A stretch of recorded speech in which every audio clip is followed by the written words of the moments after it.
Listen up, City Manager Unfiltered podcast listeners, because I have a special risk-free offer that you can't get anywhere else. I have negotiated this exclusively for you from kudo.ai. That's kudo.ai. You can make your council and school board meetings more accessible with kudo.ai, the AI-powered speech translator designed for local governments. Kudo AI is a patented language accessibility solution that offers real-time continuous speech translation in 45 plus languages. It ensures that every community member can engage equally during council meetings and public hearings, no matter what language they speak. With closed captions available for those requiring assistive listening technology, live speech translation can create truly inclusive and representative communication between citizens and policymakers. Start your free 1-month trial of kudo.ai today to see how language accessibility can transform your community. To take advantage of this exclusive risk-free offer, go to kudo.ai/CMU. That's kudo, kudo.ai/CMU. I've tried it myself. You're not going to believe how accurate it is. There's no app to download. There's no account to register for. All your users have to do is type in a URL into their smartphone browser or scan the QR code, and that's it. Easy peasy. Go to kudo.ai/CMU to get your free 1-month trial today. You won't regret it.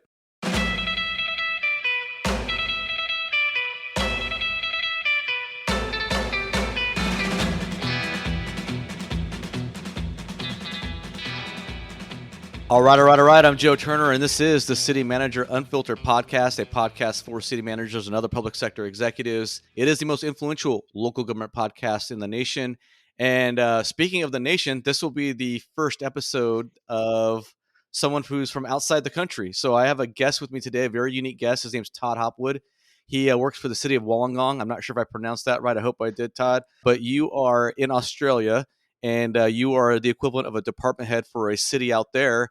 And you have built this amazing platform on the mental health sort of topic, and you've got a follower, about almost 50,000 followers now. Wanted to bring you onto the podcast to let you talk about your passion, which is mental health. And so why don't you introduce yourself a little bit and give the audience a taste for your career background and how you've progressed through the ranks. Lovely to be with you. Yeah, so I work for the city of Wollongong. We're a city of about 230,000 residents, just south of Sydney, about an hour south of Sydney. Most people would have heard of Sydney. So we're a coastal town, lots of beaches, lots of mountains south of Sydney. I'm the head of customer and business integrity division, so that's equivalent of your department heads. So looking after the office of our Lord Mayor, our office of the GM. I also run procurement, council support, and quite a few corporate services type functions behind the scenes. I've been in local government about 25 years, worked for six different cities, and I'm on the board of our Local Government Professionals Association, which is like a tier equivalent of ICMA in Australia. So I'm on the board of our state board for that. So I spent all my time in corporate type roles, but always had support of mayors, support of elected councils, city council meetings, right through my 25-year career. Has always been that component, has always been part of the roles. You said Lord Mayor, which is a little bit different from us us Americans over here. We don't really refer to lords. Yeah. What is the Lord Mayor in Australia? What does that mean? That's an old tie to our historical English roots, being a colonial colony of the English. In our state, in New South Wales, we've got 127 cities, and only 3 of the cities have a title of Lord Mayor for the mayor. If you went back 50 years under our old legislation, they were the 3 biggest cities: Sydney, Wollongong, and Newcastle. And there was some criteria. The Queen had to come and visit the city and all that, and then you could qualify for that title of Lord Mayor. There's traditional robes in the English sense: red robe, brown fur, like you'd see the House of Lords in London. So there's those mayoral robes and chains for those cities, very traditional, link back to our link to English past. But the rest of the state, mayors are just called mayors. So no difference in powers. It's just a ceremonial title given to those 3 cities. Yeah. And does your Lord Mayor do the wig or whatever deal? The curls are down. You guys got that going on in Australia, or no? We have that for our judges. So judges in the district courts and above, so the higher level courts all wear the wigs still, the white wigs, and even the barristers and like it's high level attorneys, as you call them over there, they wear the wigs into court as well. Awesome. So Awesome.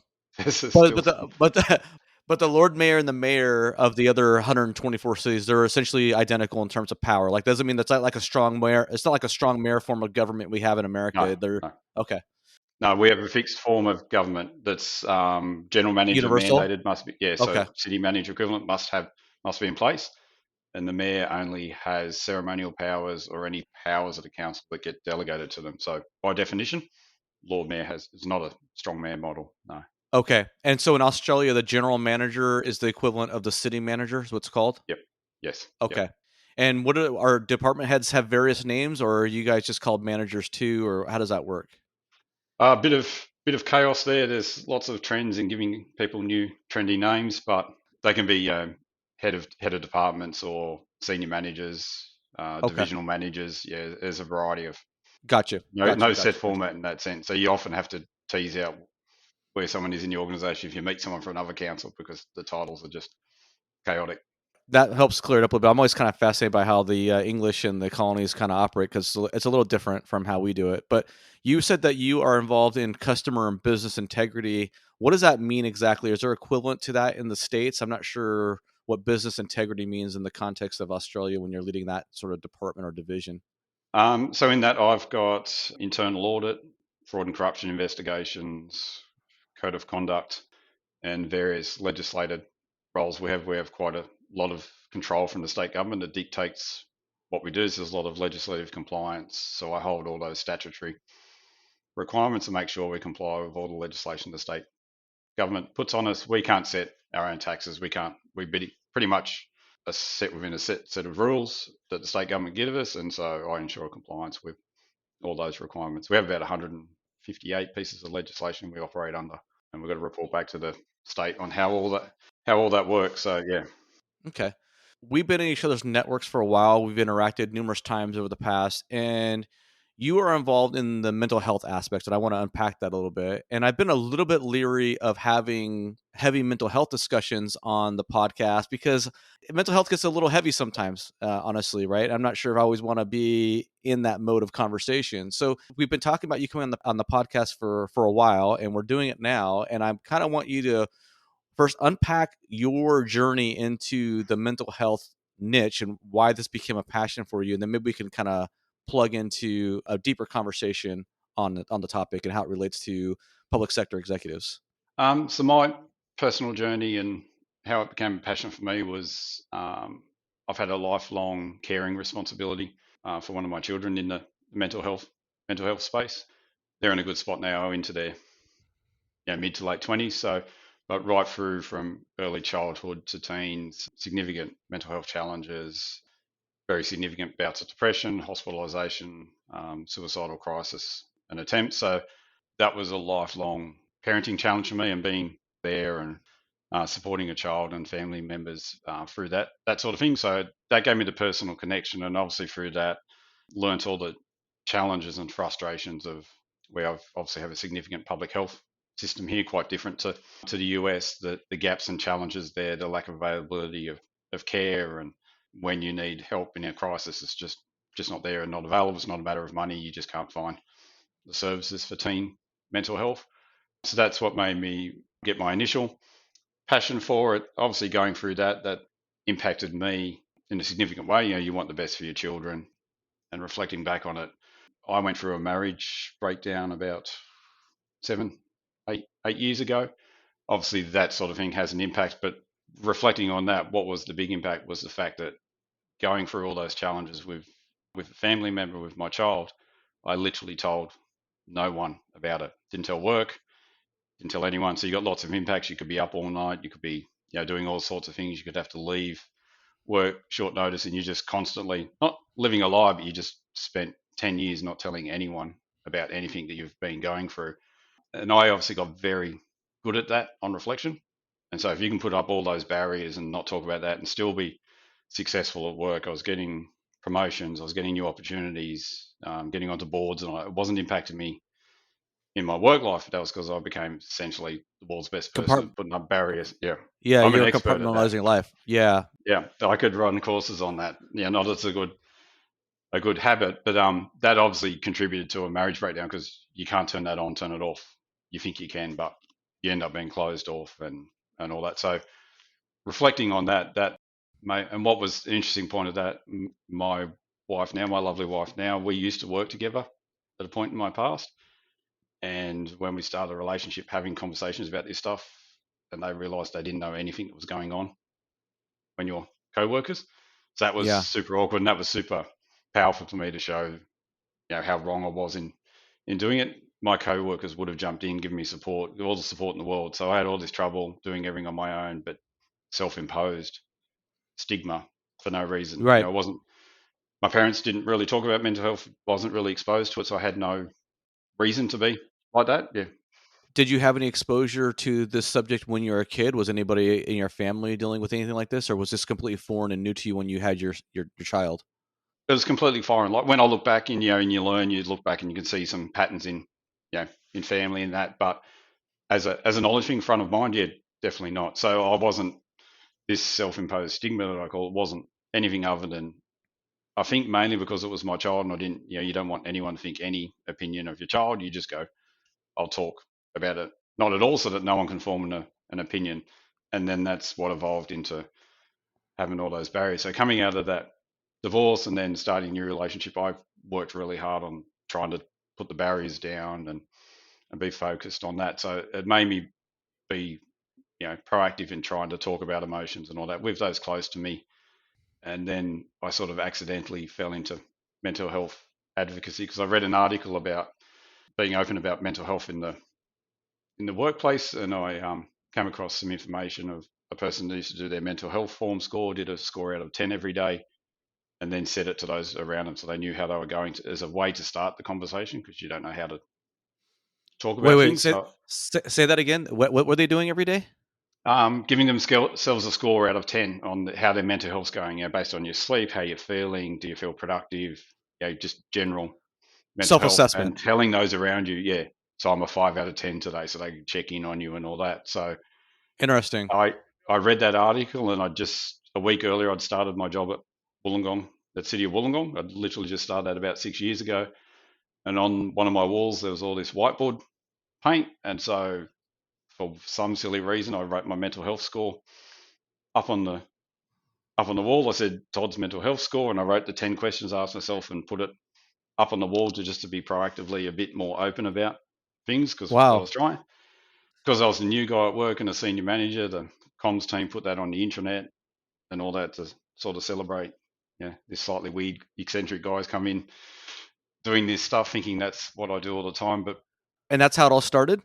yeah, and some people reached out to me from like outdoor staff came and saw it and said, "Can I have a chat to you about mental health and all that?" And I'm like, "Okay, yeah." And it just sort of evolved from there. Then I put a few things on LinkedIn about just that concept, took a photo of it and put it on LinkedIn about it, and it took off. And just so I started then talking more about mental health in different areas because I saw that people were drawn to me doing that. They started having conversations with me. Yeah, So there's a lot. Okay, there's a lot to unpack in what yeah. you just said. Okay, so let's I tried to summarize it. okay. So I want to make sure I understand this correctly. When you started at Wollongong and you're Yeah, a new employee, you decided on your own to use your whiteboard and put a list of questions for a self assessment, mental health assessment, and you basically would answer these questions on a daily basis, calculate your score, and you would put that out there for the public to see, or people you worked with. yeah, yeah, And that basically opened the doors for mental health conversations and what have you. yeah. So I started to make me more open, and I should flag now. I've been doing it 6 years. I still am not comfortable putting up a low score, like a 3 out of 10 or 4 out of 10. And this will Yeah. sound weird, but I've got a really great team. They'll rush in and check on me, and all if I'm having a tough time with something, maybe work or maybe not, I'll put up the score. So they do all the right things, all the things you want, but I still have that natural instinct. I don't want to talk about it. They'll come in and they'll see a 4, you okay? And I'll just go, yeah, yeah, all good. I can't But they'll even sort of drag. I see. haven't converted to being natural at those conversations yet. It still doesn't Okay. come naturally. Well, I gotta be honest, Todd. Like, I can't imagine See, this is why I shy away from mental health discussions, because this is a tough conversation to have. And I'm not trying to be insulting anybody No, or no. that I'm stronger or better. I just can't imagine in a million years that I'm going to go put on a whiteboard to be that naked and say this is my mental health score for the day. Like I just don't. You know what I'm saying? Like that's just so Yeah. foreign of a concept to me, and I don't get it. Like I don't get it. And I'm not saying that that's a bad that you're doing it or anything No, like that. no. Yeah. I personally don't get it, but I could see how you doing that would be very impactful in a positive way for others who are battling issues and see that someone they work for underneath or report to or whatnot. Hey, if my department head is comfortable talking about this on a whiteboard and showing it to all of us, I think that obviously opens up the door for other people to be more open about their own mental health issues. And that's where, like I said, I started it for self, just to push myself into an uncomfortable area, so I'm more open about mental health. Very uncomfortable, I would think. And it's still uncomfortable. Yeah. I thought that would change. You get used to talking about it. My still 100% normal instinct. Yeah, I'm all good, no matter what's going on. Yeah, your life could be in crisis, and most of us are good at that. Just go, yeah, no problems. Just Yeah. get on Yeah, with everything's good, work. right. Yeah, put your head down. Yeah. I'm in that mode over. It's where I'm a bit of a juxtaposition. I'm in the overwork mode. I work too much. Never listen to all the things I say about well-being. Most of the stuff I talk about, like on LinkedIn, are angry, yelling at myself to do better, looking after myself. But the reason I kept it going and got into posting it on LinkedIn was just I was able to, and I agree with the point you've got. I sort of disconnect the two. So the value to me is the connections it makes with people, the reaching out for help. So people come out to me, they'd have conversations. I don't feel comfortable talking to someone else, and because I I said it, totally and see that. Yep. some of them went and got help. So that said, that's my reason for keeping going. I sort of, in my mind, it's a bit disconnected from work. Like when I came to Wollongong, I was sort of like the happy outlier. I was the one person out here doing all this stuff, and organisationally, this is 6 years ago. We're just starting on that journey, and organisations are a lot better now. But because a lot of people ask me about, oh, should I be open and vulnerable in my workplaces? Should I be like you? And my advice straight away is start with no. My starting answer is always check A, are you in a good spot? B, are you in a good spot to handle the conversations that come? Because you then get drawn content and conversations where people are disclosing and all that. So it can be tough. And you can take a hit, obviously, from just hearing disclosures from people and what they're going through. Like you're supportive and all that, but it's not like that. That doesn't have an impact on you, and you need a debrief afterwards or a bit of a breather, walk around the block. So it's not for everyone, and it's certainly not. It can still impact your work. People could think less of you, and are not in that fairyland of thinking that you just disclose and there's no impacts. In some organisations, you'll get treated worse, or you might get shunned for promotions, or you might. I'm quite lucky that I get seen as an expert in my whole state for what I do, and came in at a position where I'm not competing to show what I can do. I've sort of made the choice. I'm not going to city manager level. I don't want to do that. I'm studying psychology and probably will exit the sector at some point in 5 to 10 years, or do something in that wellbeing space. So I'm not proving myself for that next role. I've more than proved myself for the current role and what I do in the sector. So I never actively thought about it, but when you sort of put it that way, I sort of look back and go, I'm not too concerned about, if my organisation, for example, said, well, we don't like that, how can we trust you with a big project if you're talking about mental health and all that? I'd be, oh, I'll just go work elsewhere. So Yeah. I'm in a position where it's okay for me, but lots of people reach out to me now and say, should I do it? And I'm always, you really need to check, because there is genuine people who don't respond well to it. There's people who accidentally may not respond well, in the sense that if they know you've gone through something, they might subconsciously, not even deliberately, just, oh, I might keep them off that project. That might be a bit of pressure, and Right. out of trying to look after you. So there are potential impacts, and I'm honest with that with people, that you've got to be in a spot where you don't think it'll impact you, or the conversation and the well-being and find a workplace that suits is more important to you, and prioritizing. It's not just, I'm not an advocate for. Ideally, we could all talk about it. Just like you hurt your foot at football on the weekend, you just talk about it. But Yeah. we're not there. There's a journey to go. I say to people, don't pretend we're like that. Have a good hard look at your situation. Have a good hard look at your workplace before you take that step, because it's going to have ramifications in a couple of ways, either Yeah.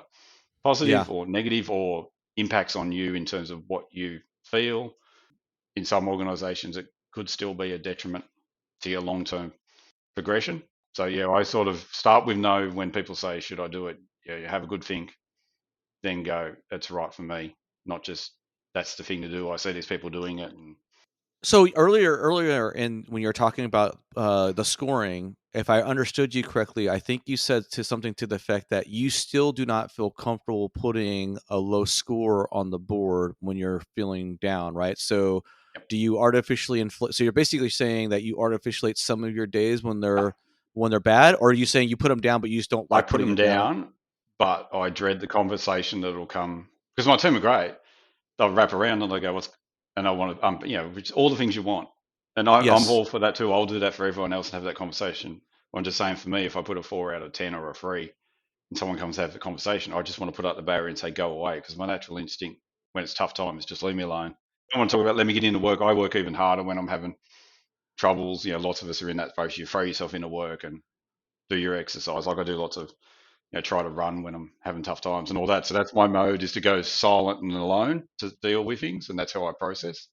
And so if you put up a low score, I'm attracting people that want to do the opposite of what I want to do, which is just leave me in a cave for a day, and I'll bang out lots of work for you.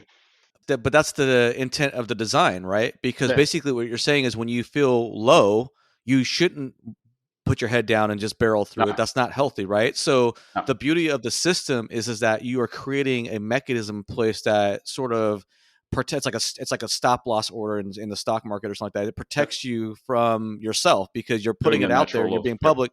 yep. Yes. Okay. I got you. But what I mean is that I thought the conversation would get easy, to talking about it and disclosing them.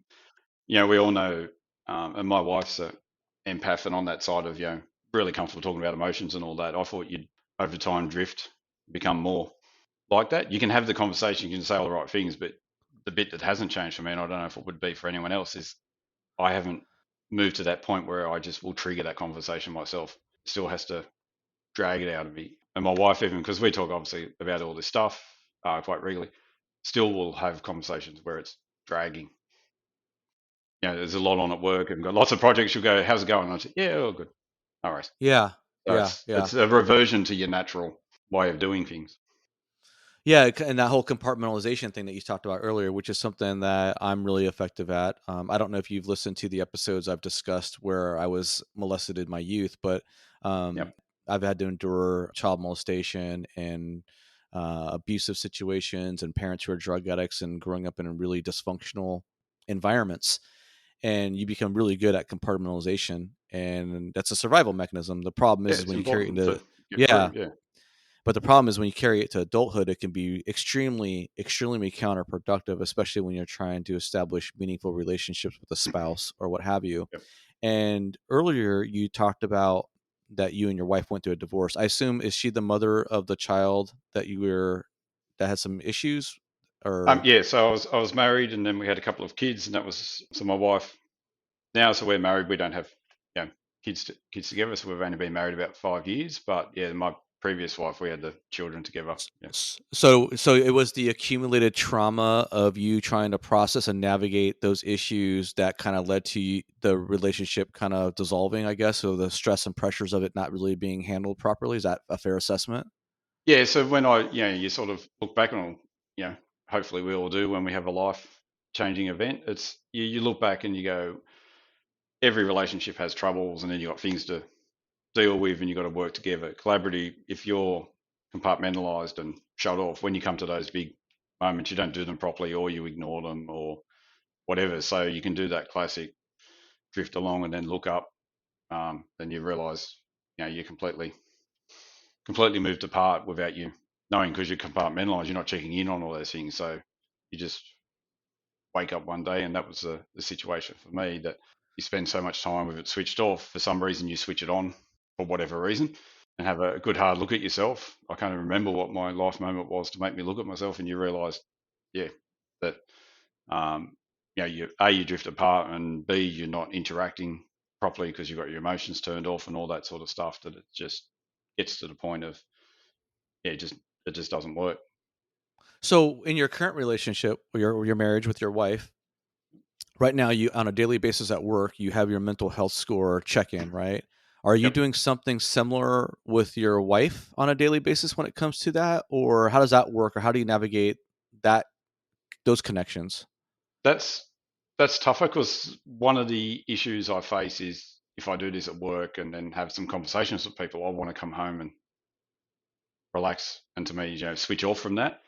Right? So I've got to be careful of not switching off too much at home For because sure. For sure. Yeah. that's your problem. So I've got to keep checking on it. My wife calls me on it if I'm, not zoning out as in non attention, but just going back into the cave type thing. She'll call me on it, which is good. I like that. I'm comfortable with it.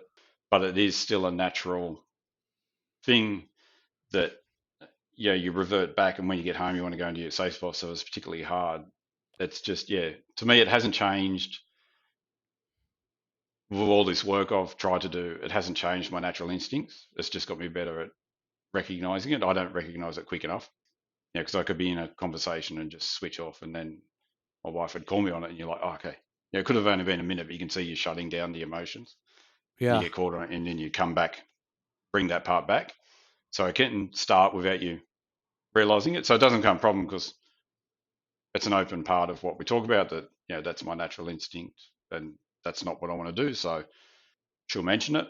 It an unforeseen circumstance of like of the LinkedIn stuff I do and post, and we can go into later how I choose what to post about is that can create a impression that I've got got my stuff together and I'm perfect Yeah.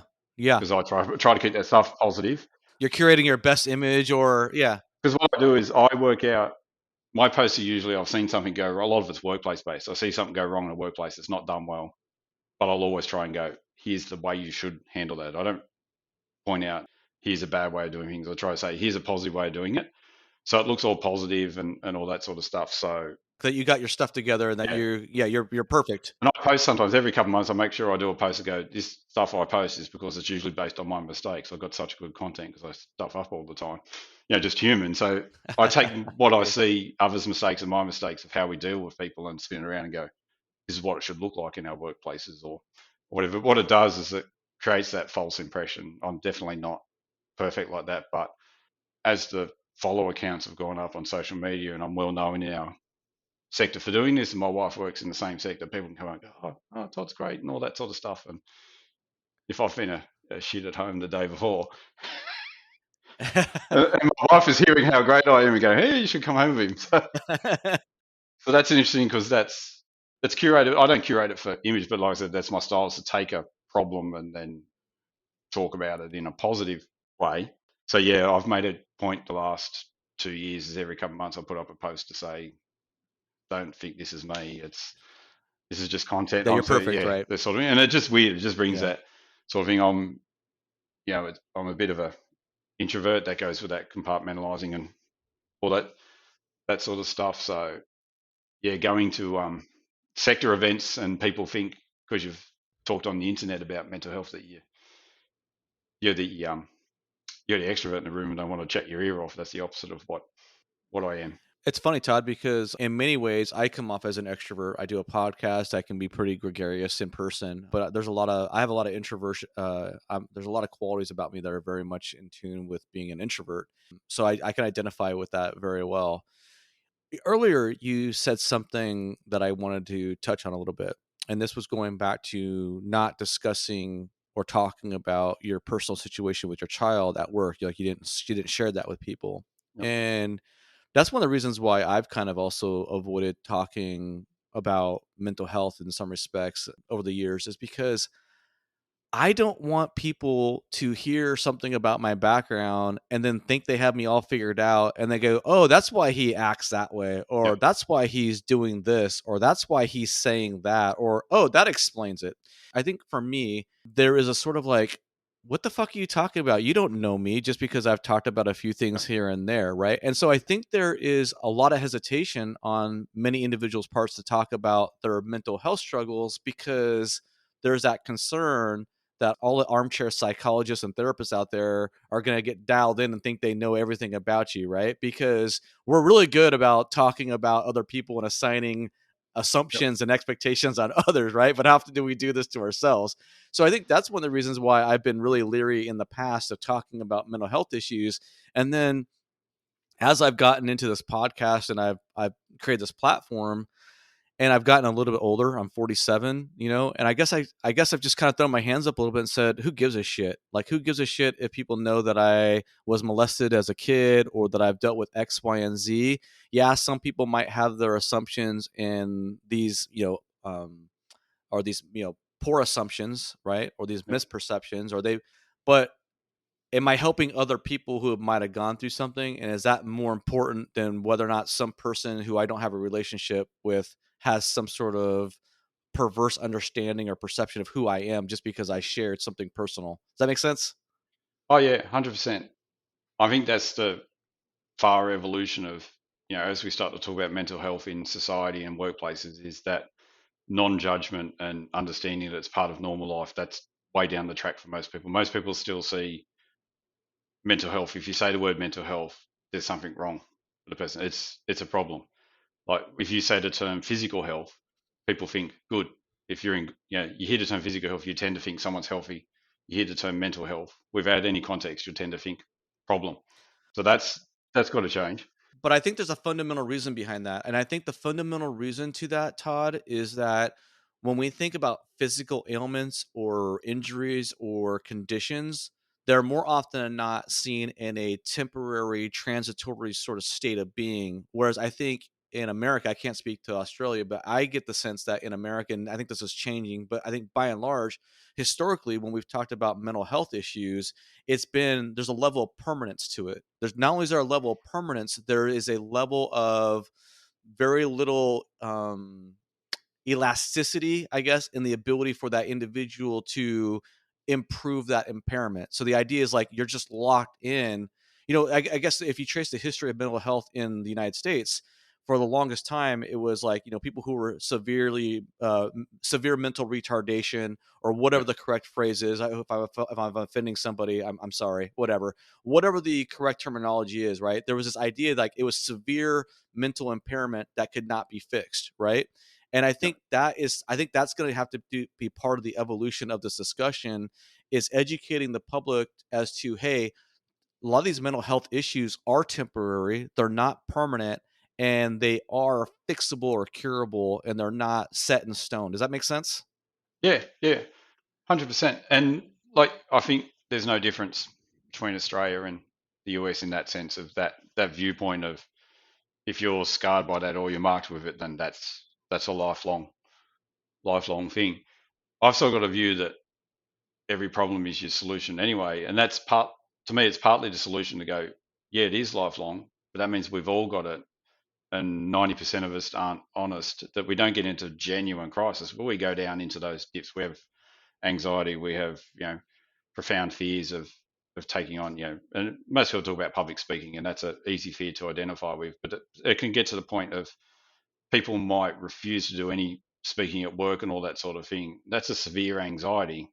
Do they acknowledge that that anxiety is the same as someone else's anxiety, but because they haven't put a label on it or they haven't gone as deep, they see it as different? We've got to see it as it's a lifelong continuum. Sometimes you're up, sometimes you're down. You just have mental health.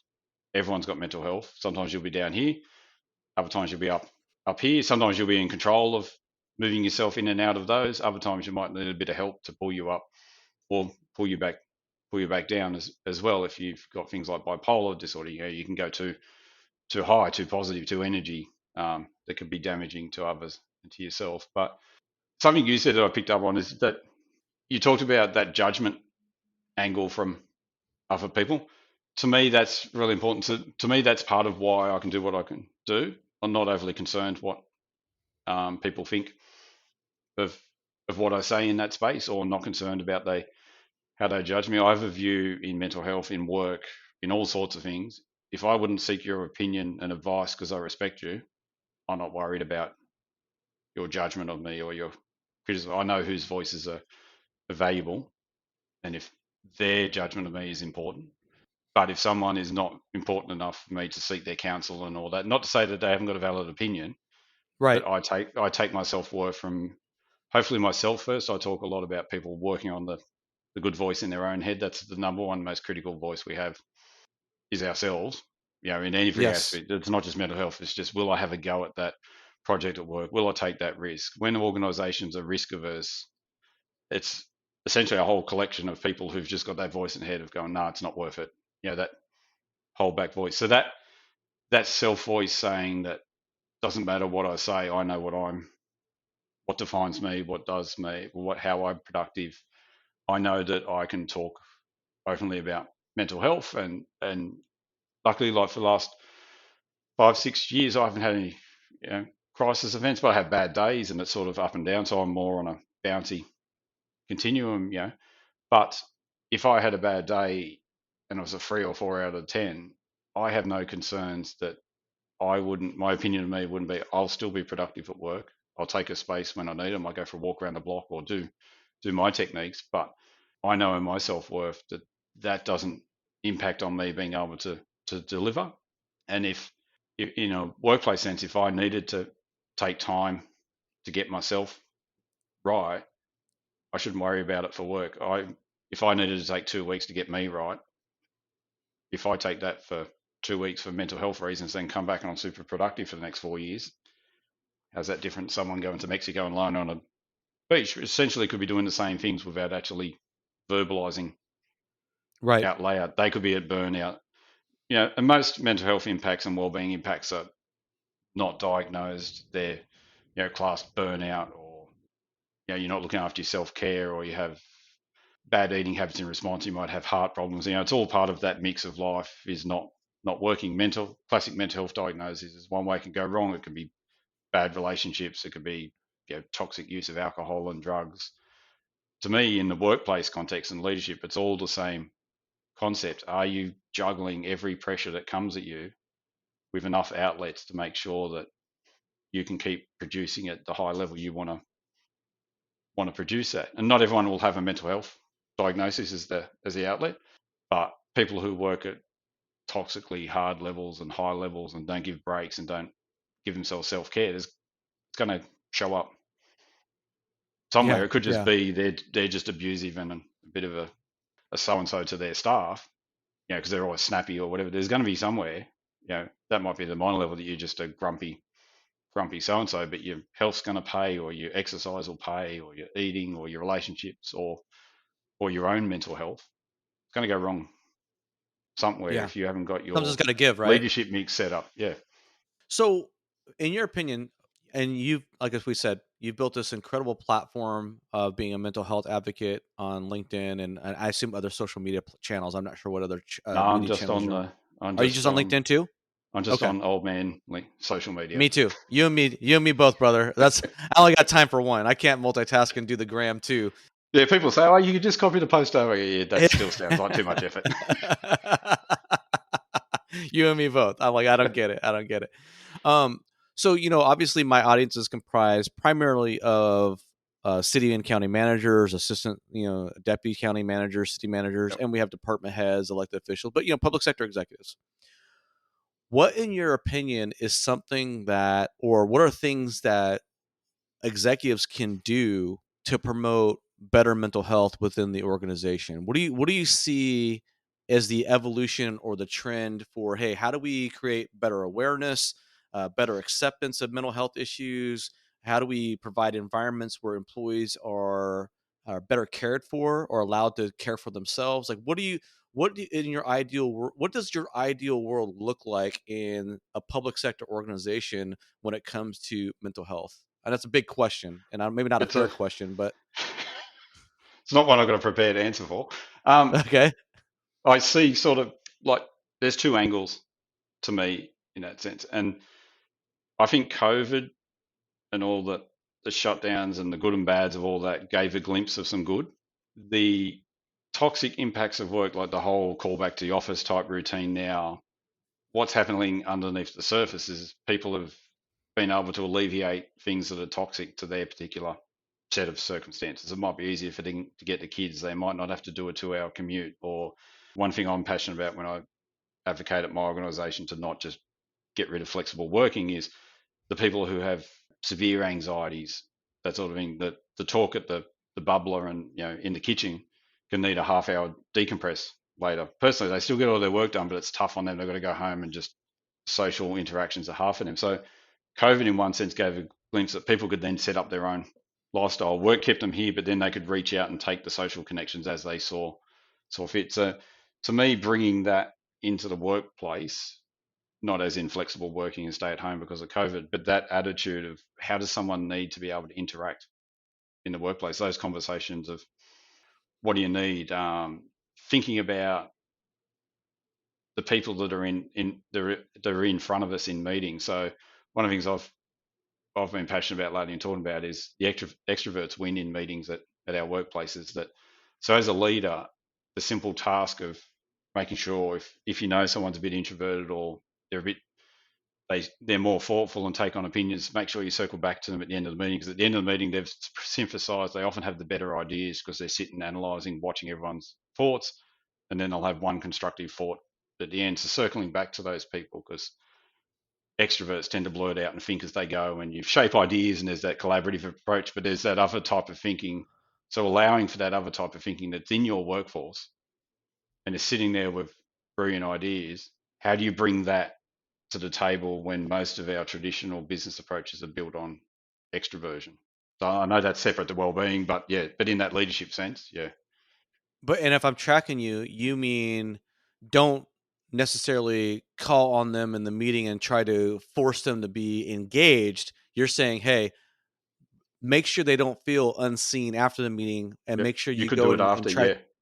Right, and connect with an introverted person so they know that, hey, you're aware of them, they have a voice, and you wanna connect with them. And you might get that great idea from Right, them. right, And right. if you look Yeah. at the stereotype of our, tech entrepreneurs and all that, the stereotype is slightly social introverted, different types of people, but wildly imaginative ideas, conceptually can think of all sorts of things. So there's certainly anecdotal evidence that those who sit back and analyze and process sometimes are capable of the longer range thinking, or that out of the box thinking, that sort of thing. So to me, it all summarizes down to just seeing the human that's in front of you. So, in a well-being sense, I'm not a fan of well-being programs and yoga and all those sorts of things that companies do, because You're not?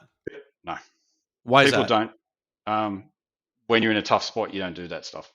So you're just giving better benefits for people who are already in a good spot. So that's good.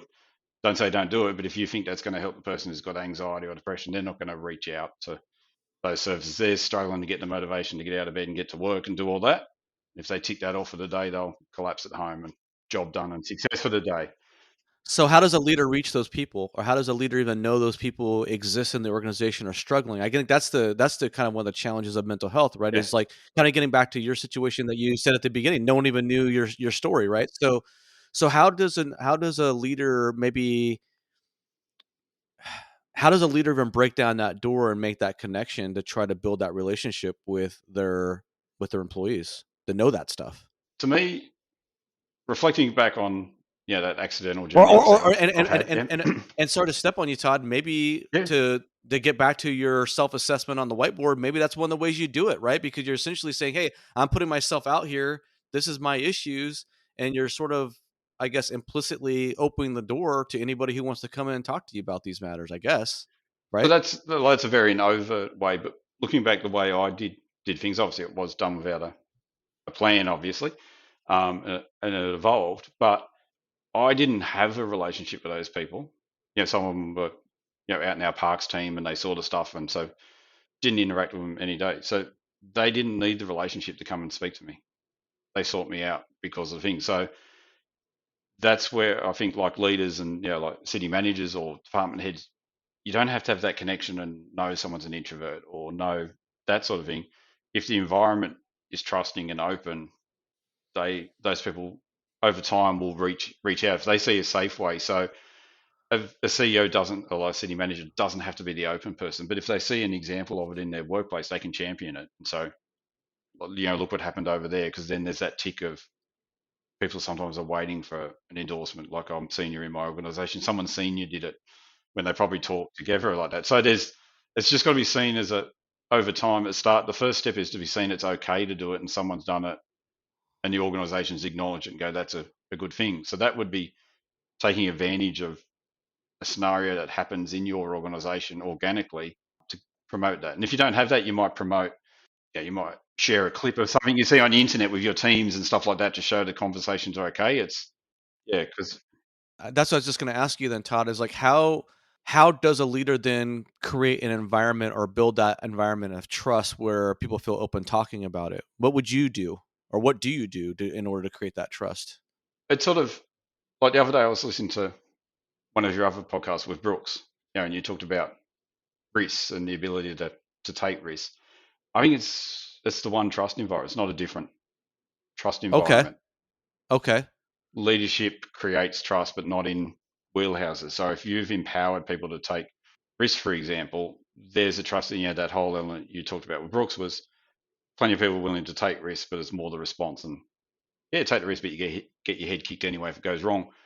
If people see the normal human consequence happening when there's failure, or you talk about mental health, and then the organisation or the leader responds as a human, that's to me that's how you create the trust environment. So it can come from that first. So like Brooke said, what do you learn from? What do you learn from that scenario? That's a human type interaction. That's not the boss going, oh my God, we've missed the KPI, or the city councillors are going to kick us for this one. It's just, all right, let's look at this as Yeah. humans. What's next? How do we plan and all that? To me, it's a logic and an approach to humans. And a lot of managers do it really well and do it really well in lots of areas, but can be closed off and hesitant because of that barrier of stepping into that void. So to me, you just got to get that barrier down, but it doesn't have to be you reaching across. If your staff can feel the barriers down, they can reach across to someone they trust. I just kind of had a little bit of an epiphany while you were talking, and I'm kind of maybe embarrassed to even say this. You do a podcast like this, Todd, and you're doing things on the fly. Like I don't have a script, you don't have a script. We're just talking here.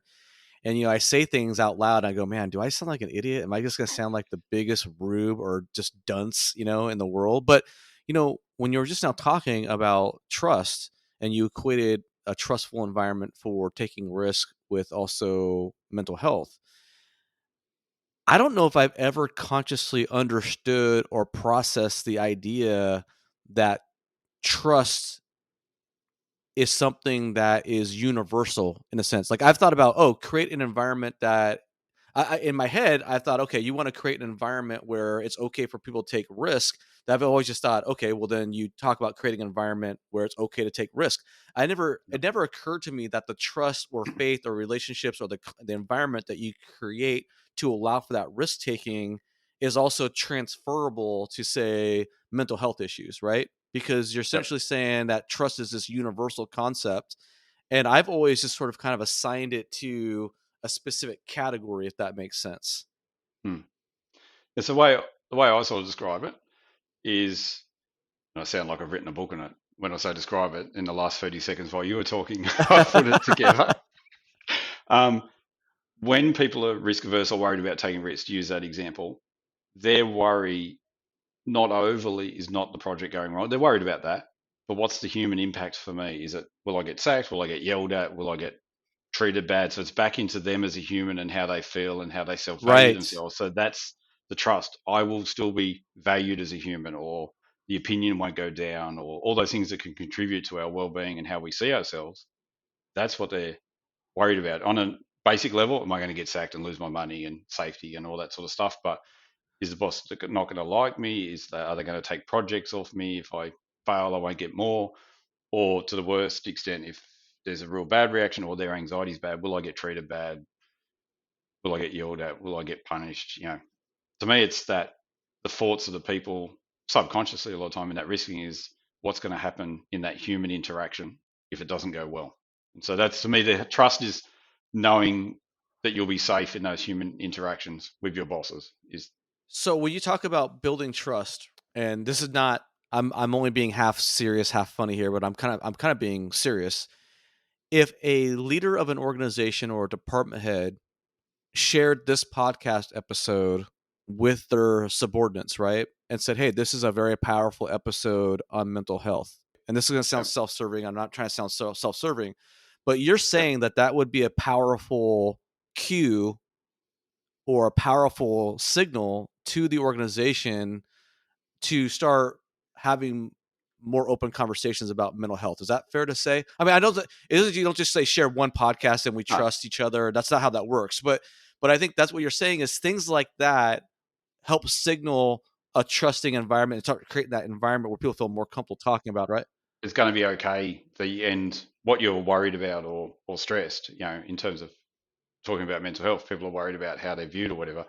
It starts the tone of like, if you shared this content or some other content and said, if you haven't got, like I said, if you've got an organic example, something happens naturally in your workplace, you can capitalize on that. But if you shared that, you can say, saw this conversation is really great. These powerful conversations are really good. You don't have to go as far as saying seeing them in our workplace would be fantastic. It might get a bit cheesy then, but it just shows that without actually saying it, people see their leader go, oh, they just saw a vulnerable conversation. They've given the invisible nod that those things are okay. And like I said, one off doesn't work, then it might prompt someone to reach out to a coworker or something like that.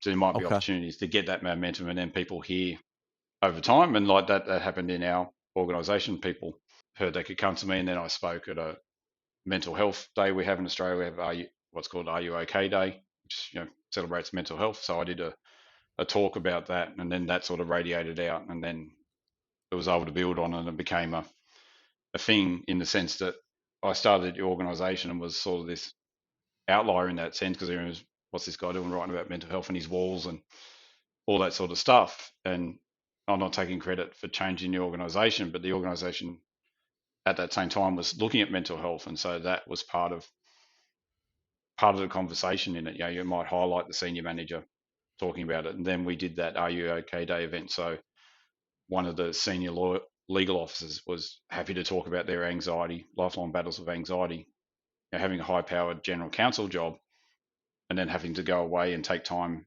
off work and just balancing the two. So you had the senior lawyer in the organisation, a senior manager, then talked about it. So we just did information. Then programs came behind it, mental health training and all that sort of stuff. But there was some organic credibility before mental health first aid training came out and before managers got sent to training.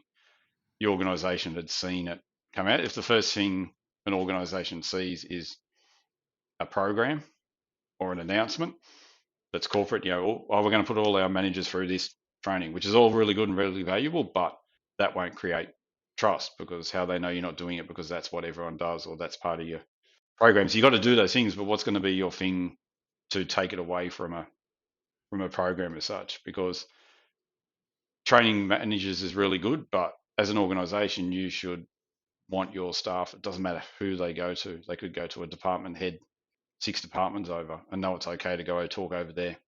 Two, it's not about I'm your manager, I'm equipped Right, to right, have a right, right. competent conversation with you and refer you to the services we have here and the phone numbers you can call, and all those things are important. But if it's seen as you just go like that, thanks, and then put them into that wellbeing program, that doesn't generate trust. Even though that person may need it, that's not the way to build it. But that's seen more of like some sort of obligatory perfunctory obligation or duty as opposed to really being checking in with that person or caring about that person on an individual basis, right? Like you're checking Yeah, the box and you're covering your ass on your own liabilities or whatever, but really that's not connecting with the human being.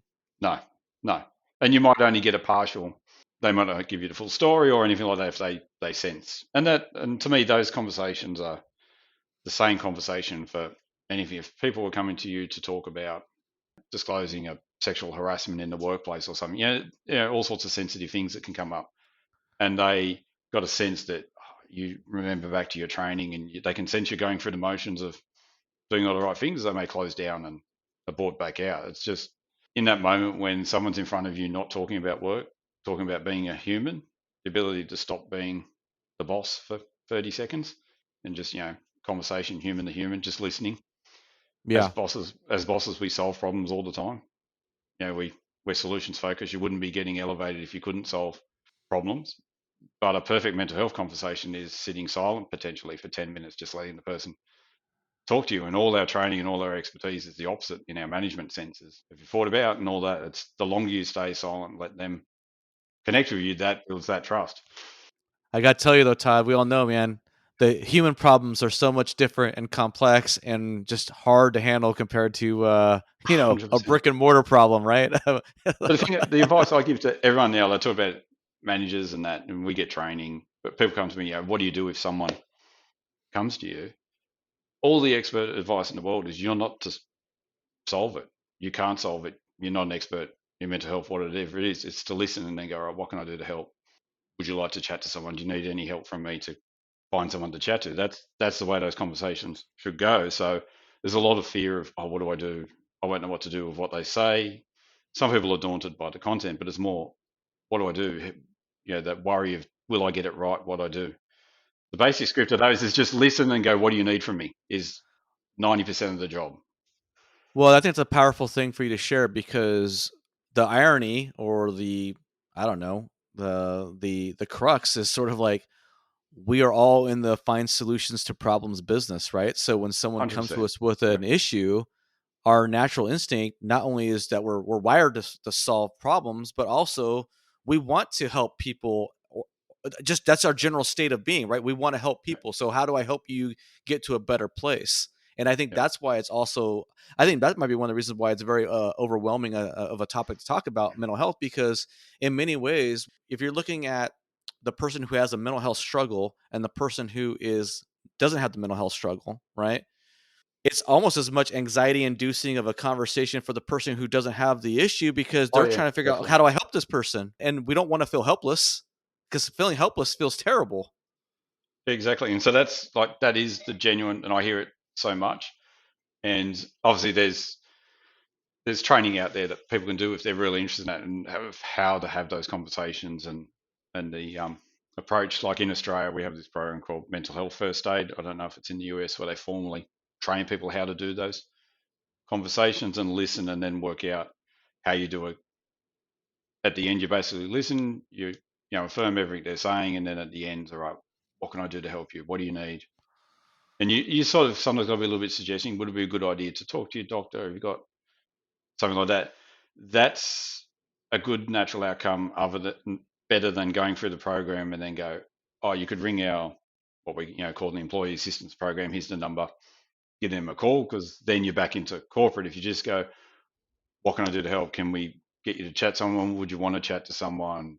Like that sort of, yeah, that provider may be the outcome another minute down the conversation, but you're making that connection. Can I help you? If not, all right.